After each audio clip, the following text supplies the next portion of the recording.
श्री गुरुदेव भगवान की जय।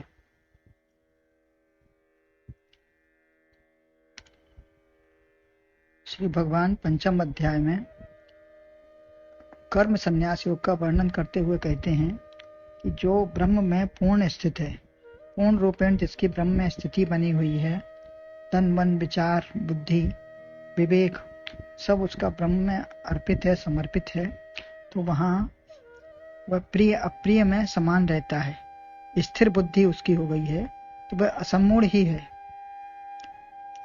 उद्वेग माने वेग है, राग व द्वेष दोनों का वेग होता है। राग से भी वेग होगा और द्वेष से भी वेग होगा। अप्रसन्नता रोष का वेग है और प्रसन्नता राग का वेग है।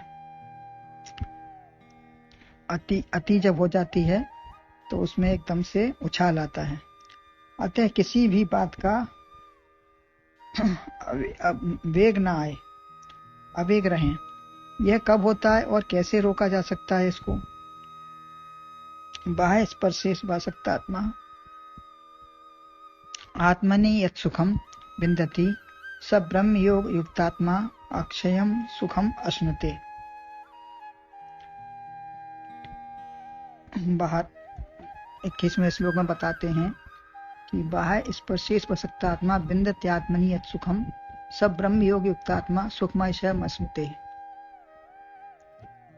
अर्थात नहीं भोग विषयासक्त मन जो जन आत्म सुख पाता वह ब्रह्म सुख अनुभव करे, अक्षय महासुख नित्य ही।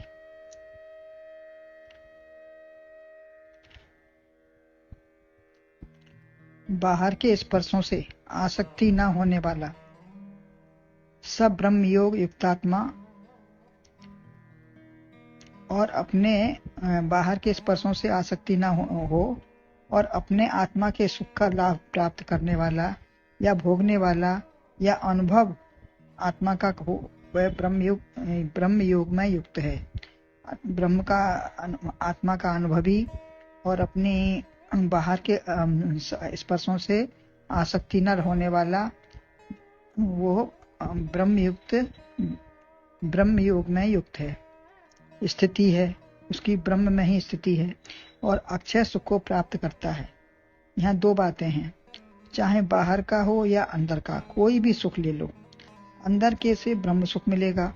बाहर का स्पर्श क्या है? विषयों का इंद्रियों द्वारा भोजन। बाहर का सुख है विषयों का इंद्रियों के द्वारा भोजन, मतलब कुछ भी ग्रहण करना। केवल त्वचा ही नहीं अनुभव करती वरन पंच ज्ञानेंद्रियां जो भी विषय ग्रहण करती हैं, आंख कान नाक जिह्वा त्वचा, ये सब ज्ञानेंद्रियां जो भी हैं, जो भी अपने अपने विषय को ग्रहण करती हैं, तो गीता में वैसा स्पर्श ही है, स्पर्श ही कहा है। देखो मगर छुओ मत, अन्यथा करंट लग जाएगा। विद्युत से कार लें परंतु छुए नहीं, अन्यथा गड़बड़ यानी मृत्यु ही है। छुओ चखो देखो सुनो, इनसे प्राणांत या पतन ही है। जो चीज अतिशय करेंगे, अतिशय रगड़ करे, जो कोई अनल प्रगड़ चंदन से होई, तो उसका पतन ही है, प्राणांत ही है। अतिशय अति जब हो जाने पर, जिससे बच नहीं सकता। इसीलिए कहा देखो भालो तको मत, बोलो चालो बको मत, खाओ पियो छको मत और चलो फिरो थको मत। तो सीमा में करना है, करना सब कुछ है, संसार में है, आए हैं, रहना है, व्यवहार भी है, तो करना सब कुछ है, लेकिन उसको अपनी सीमा के अंदर रहना है। कितना भी किसी को ना छुओ रहे, व्यवहार करना ही रहेगा। वल्लभ संप्रदाय में आता है कि बिना छुए सबको काम करते रहो, किसी को छुओ नहीं। वल्लभ संप्रदाय का उनका ये नियम है। परंतु कुछ ना कुछ छूना ही पड़ता है। अतः इन विषयों को अंतःकरण में ले जाकर अंदर स्थिति परमात्मा को परेशान या मलिन ना मत करो। इन विषयों को अंदर ना ले जाओ। अंदर विषयों को ले जाएंगे तो अंदर परमात्मा ब्रह्म रूपी आत्मा हमारी मलिन हो जाएगी। अंदर जाने से फिर उसकी और इच्छा होती रहेगी, या उसको उससे द्वेष होगा या राग होगा, कुछ तो होगा ही। किसी बात से बहुत दुख सुख ना हो, रागात्मक प्रभाव द्वारा बांध लिया। यदि किसी चीज से राग हो गया तो तो उससे हम बंध गए। वही बार बार करने की इच्छा होती है। किसी चीज से बहुत दुख हुआ तो तड़फड़ा गए। ऐसे द्वेषपूर्ण विषय से भी उद्वेग ना हो। कोई अगर गलत विषय हमारे सामने आ गया है तो उससे भी हम उद्वेग ना हो हमको। कामाग्नि, क्रोधाग्नि, द्वेष या इच्छा पूर्ति से कोई काम करना, इनसे बचकर ज्ञानाग्नि जलाओ। जो ये अग्नि भड़क रही है संसार की, इनसे बचकर हमको अपनी ज्ञानाग्नि के ऊपर ध्यान देना है, उसी को जलाना है, उसी को प्रज्वलित करना है। यही आत्म सुख देगी।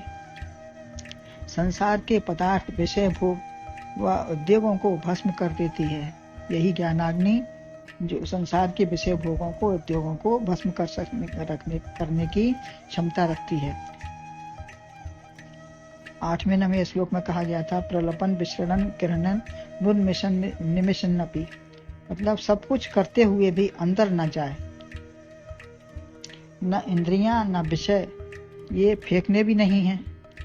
आए हैं सामने तो इनको प्रयोग लेना ही है, ठीक है, लेकिन अंदर नहीं जाने हैं। जीव बनी रहे या कट जाए, उसे काटकर फेंकने से क्या फायदा। उसको काटकर फेंकना नहीं है।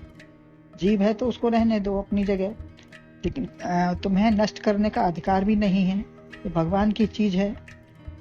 विषय भी प्रकृति ने बनाए हैं।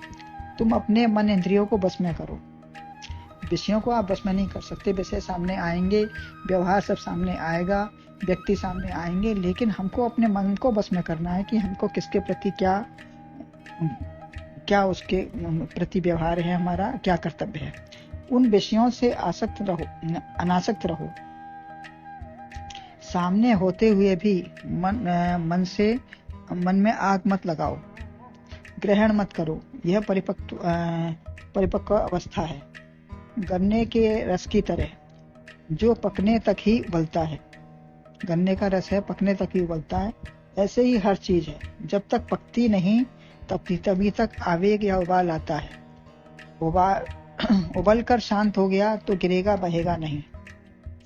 जब शांति आ गई अंदर से, उबाल आ गया, शांत हो गया, तो फिर वो करेगा बहेगा नहीं। कच्चा रहेगा तो परेशान करता रहेगा। इंद्रियों को समझाओ या ऐसा सुख दो जिससे विचलित ना हो। संत दर्शन से, कीर्तन प्रवचन से निंदा स्तुति प्रपंच सुनने की इच्छा ना होगी। अगर हम अच्छे काम शुभ कार्य करेंगे, संत दर्शन है, कीर्तन प्रवचन करेंगे, तो हमको निंदा स्तुति प्रपंच सुनने की ना समय रहेगा और ना इच्छा रहेगी। चरण स्पर्श से विषय स्पर्श की इच्छा न होगी। संतों के चरण स्पर्श से, प्रभु के से तो हमको विषय स्पर्श नहीं अच्छे लगेंगे। जैसे प्रभु जी का चरण है, तो प्रभु जी ने सब देवताओं की परीक्षा हेतु अपने सबको जाके एक बार लात मारी, तो सभी देवता गुस्सा होने लगे, उन पर बिगड़े। तो प्रभु जी परीक्षा ले रहे थे, लेकिन जब विष्णु जी के पास गए तो विष्णु जी के जब लात मारी तो उन्होंने एकदम चरण पकड़ के उनसे बहुत माफी मांगी कि आप महाराज, आपके चरण में कोई चोट तो नहीं आई, आप मेरे कठोर छाती में आपने मारा है, तो ऐसी कठोर छाती का स्पर्श आपको दुखदायी तो नहीं हुआ, तो आप शांत हो जाएं, कृपया हमको क्षमा करें। यही पक्का होने की पहचान है। या मुक्ताबाई की थापी संतों के सिर पर पड़ी। मुक्ताबाई ने एक बार संतों की परीक्षा ली तो अपनी थापी सब संतों के सिर पर मारी, तो सब बिगड़ने लगे, गुस्सा होने लगे। तो यही उनकी पहचान थी कि जो गुस्सा हो रहा है, बिगड़ रहा है, तो वो शांत नहीं है अंदर से। जब तक अंदर से शांति नहीं आएगी तब तक हम परिपक्व नहीं हैं। अतः उबाल ना आए, बार बार मनन श्रवण धारण से ही ये पकेगा। अतः ऐसा व्यक्ति आत्मनि यत सुखम, अंतःकरण में जो आत्म सुख है, शुभ कार्यों द्वारा यह परमात्मा से मिला देता है। जो अंतःकरण का आत्म सुख है वो हमें शुभ कार्यों के द्वारा ही परमात्मा से मिलने की अनुमति देता है। यही सात्विक सुख है, आनंद के निकट पहुंचा देता है। यही सात्विक सुख है जो आनंद के निकट पहुंचाता है। इसे ग्रहण करो, लाभ लो। बिंदती, बाहर का सुख आज है कल नहीं रहेगा। हर विषय के बाद में ऊबन भी आती है। हर विषय के सेवन करते करते जब अधिकता हो जाती है तो उससे उबन भी आने लगती है। चाहे जितना प्रिय हो, अधिक सेवन से रोग भी हो जाएगा। चाहे जितना प्रिय पदार्थ खाएं, मिले, उसको कुछ भी करें, तो उससे रोगी भी हो सकते हैं। भोगो रोगमयम, जितने भोग हैं सब रोग के घर हैं। हर विषय एक साथ शांति विश्रांति नहीं दे सकते। बहुत से विषय हमारे पास हैं, लेकिन वो सब एक साथ शांति नहीं देंगे। यह कष्टमयी व क्षणिक हैं, कष्टदायी भी हैं सारे विषय भोग, और क्षणिक भी हैं, हर समय हमको नहीं प्राप्त हो सकते। इसमें समय व मन इंद्रियों को दूषित मत करो। बहत गंग क्यों नर नहीं नहाते, इस बहती हुई आत्मा की ज्ञान गंगा में क्यों नहीं नहाते। जिन्हें ब्रह्मानंद प्राप्त हो गया उनके लिए विषयानंद सब फीके हैं। बढ़िया चीज के आगे घटिया वस्तु पसंद ही नहीं आती। जो विश्रांति, तो विश्रांति कैसे देगी। जब हमको अंदर से ब्रह्मानंद की प्राप्ति हो जाएगी तो ये बाहर के विषय सब हमको झूठे फीके क्षणिक सब दिखाई, वास्तविकता उनकी नजर आने लगेगी, तो यहाँ पे विश्रांति नहीं मिल पाएगी। अनेक विषयों के सेवन करते करते इंद्रियों की उपरामता भूलकर यही सुख की पराकाष्ठा समझने लगे हैं। जो नहीं है, जो वास्तविक नहीं है, तो उसी को हम समझने लगे हैं कि वास्तविक सुख है संसार में। पहाड़ से गिरकर बड़ी भारी चोट बैठेगी, विषय सदा न मिलेगा। धन जन या स्वयं की इंद्रियों की शक्ति की भी तो नष्ट होगी ही। धन न हो तो सचरित्रता होती है, धन यदि नहीं है तो सचरित्रता रहती है। अधिक धन से दुराचारी दुरागामी हो जाते हैं, ये सबका अनुभव है। बीमार होता है अधिक खाकर, निर्धन क्या करेगा, क्या खाएगा ज्यादा। सुख सदा है, प्राण रहे न रहे। सुख हमारे पास सदा है, वो आत्म सुख वो हमारा कहीं गया नहीं है, वो सदा है हमारे पास, सदा रहेगा। वो प्राण रहे न रहे, सदा है। वासना उसी की रहेगी तो अच्छा शरीर प्राप्त करेगा। अगर उसी की हमें वासना जाते समय भी रही तो फिर अगले जन्म में भी हमको अच्छा शरीर मिलेगा, और वही हमको ज्ञान की पूर्ति आगे भी होती रहेगी, या मोक्ष भी हो जाएगा। अतः हमेशा रहने वाला सुख ब्रह्मानंद के रस को चखने वाला ही जानता है। जो हमेशा रहने वाला सुख है वो ब्रह्मानंद के रस को चखने वाला ही जानता है। जिसने इस रस को चखा वही जाने। विषयों में रमा जो रहता है वो ब्रह्मानंद को क्या जाने। जो विषयों में ही रमा है वो ब्रह्मानंद को, सुख को नहीं समझ सकते। वैसे सब दूसरे से ही प्राप्त होते हैं। इसके लिए हमें बाह्य पदार्थ या व्यक्ति चाहिए। विषयों के सेवन के लिए हमको कोई दूसरी वस्तु व्यक्ति की जरूरत पड़ती है। यहाँ द्वैत या भोग विषय की आवश्यकता ही नहीं है। ब्रह्मानंद आत्मानंद की प्राप्ति के लिए दूसरा कुछ नहीं चाहिए। वह स्वयं कहीं न जाए न मरेगा, न कहीं जाएगा न कहीं मरेगा, वो सदा रहेगा।